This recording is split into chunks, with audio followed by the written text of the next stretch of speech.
Hello नमस्कार साथियों, आपका स्वागत है आपके अपने यूट्यूब चैनल स्टडी फॉर खाकी पर। तो साथियों, यूपीएसआई 4543 वैकेंसी की आंसर की बहुत ही जल्द आने वाली है। हो सकता है आज या कल आंसर की आ जाए। तो जो भी साथियों यूपीएसआई की, यूपी पुलिस कांस्टेबल की और यूपी लेखपाल की और यूपी होमगार्ड की अपडेट जल्दी से जल्दी लेना चाहते हैं और यूजफुल अपडेट और सही कंटेंट देखना चाहते हैं तो चैनल को लाइक कर दें, वीडियो को लाइक करें, चैनल को सब्सक्राइब कर दें। तो साथियों, हम जानते हैं कि यूपीएसआई 4543 वैकेंसी का एग्जाम 14 और 15 मार्च को दो शिफ्टों में हुआ है। इनमें कुछ प्रश्नों में त्रुटि है, मतलब कि जो डाउट में है और जिन पर ऑब्जेक्शन किया जा सकता है। तो आंसर की आने के बाद हम वो डाउट कर सकते हैं। अब हमको ये जानना जरूरी है कि 14 मार्च की फर्स्ट शिफ्ट में कौन कौन से ऐसे क्वेश्चन हैं जिनमें हम डाउट लगा सकते हैं। तो मैंने कलेक्ट किया तो मुझे ऐसे रीजनिंग में और हिंदी में कुछ क्वेश्चन दिखे। तो मैं आपको दिखाना चाहता हूँ कि आप 14 की फर्स्ट शिफ्ट में अगर आपने पेपर दिया है तो आप इन क्वेश्चन पर ऑब्जेक्शन जरूर लगाएं आंसर की आने के बाद। तो चलते हैं, हम लोग देखते हैं सबसे पहले कौन कौन से वो क्वेश्चन हैं जिनमें हम ऑब्जेक्शन लगा सकते हैं। तो साथियों, पहला क्वेश्चन है 14 की फर्स्ट शिफ्ट का, जो रीजनिंग से है।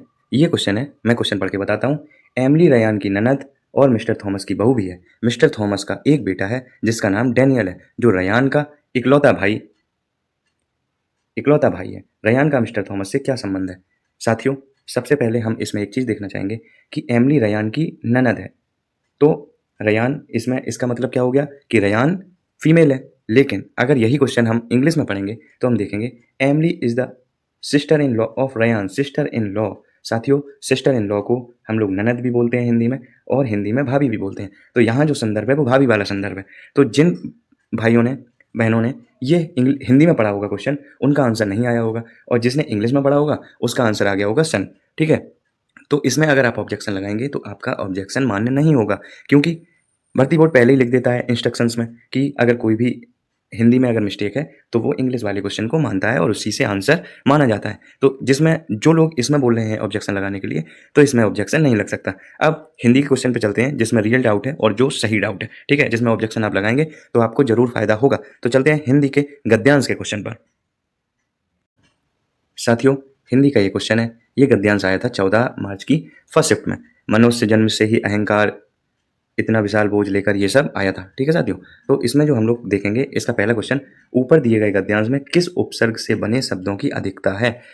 मतलब कौन सा ऐसा उपसर्ग है जिसका सबसे ज़्यादा यूज हुआ है? ठीक है, तो साथियों, सद, अहं, पर और दुर, ये चार ऑप्शन दिए गए हैं इसके।